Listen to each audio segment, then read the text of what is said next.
Good morning, Mr. Buffett, Mr. Munger. My name is Jane Bell from Des Moines, Iowa.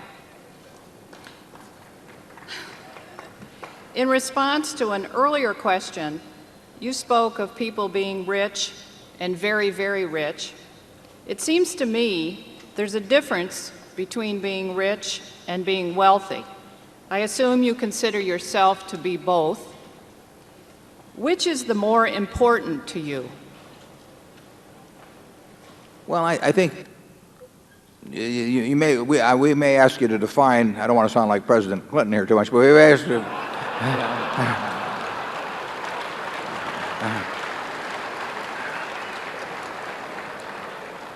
I might want, if you'd really define the rich and wealthy so that I get the distinction, then I think we can give you a better answer on it. Well, in my mind, being rich is having an awful lot of money. Being very, very rich is having even more. And being wealthy doesn't necessarily equate to having a lot of money. But what does it equate to then? I just want I think I know what you mean, but I still want you to clear it up before I give you an answer on it. Well, this, of course, is my opinion. I mean, you could be wealthy in health, for example, and I agree with you that certainly there'd be nothing you'd value more than good health for you, yourself and your family. But you go ahead. Well, I believe you're starting to get it. Have patience. No, there's no question about it. I mean, the money makes very little difference after a moderate level. I tell this to college students that I talk to. I mean, they are basically living about the same life I'm living. We eat the same foods. I mean, that I can guarantee you. And there's no important difference in our dress. There's no important difference at all in the car we drive. There's no difference in the television set that we sit there and watch the Super Bowl on or anything of the sort. There's really no difference in, they've got air conditioning in summer and I got air conditioning. They got heat in winter. And almost everything, so any importance in daily life, we equate on. The one thing I do is I travel a lot better than they do, net jets. So the travel I do a lot easier than they do. Everything else in their lives, it just, I'll switch places anytime. It doesn't make any difference.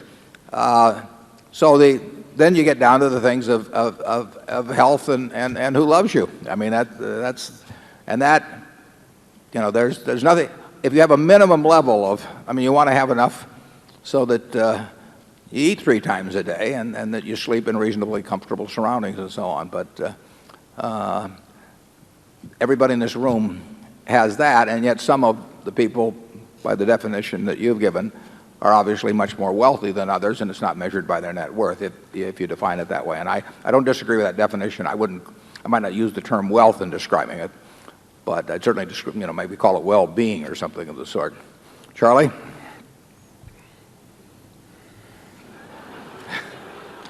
He's thinking.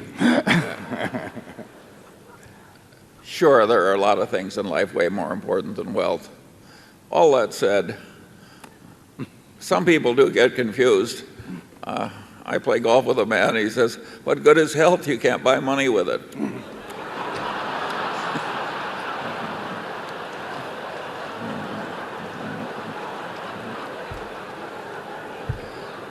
Did I ever tell you about Charlie's twin brother that he golfs a lot with?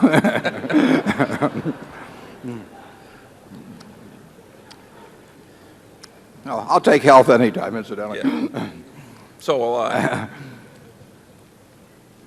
No, the important thing, even in your work, is to an extreme extent, it seems to me, is who you do it with. I mean, you can have, if you're going to spend 8 hours a day working, the most important thing isn't how much money you make. It's how you feel during those 8 hours in terms of the people you're interacting with and how interesting what you're doing is and all of that. Well, I consider myself incredibly lucky in that respect. I can't think of anything I'd rather do, and I can't think of any group of people I'd rather do it with. And if you asked me to trade away a very significant percentage of my net worth, either for some extra years or being able to do during those years what I want to do, I'd do it in a second.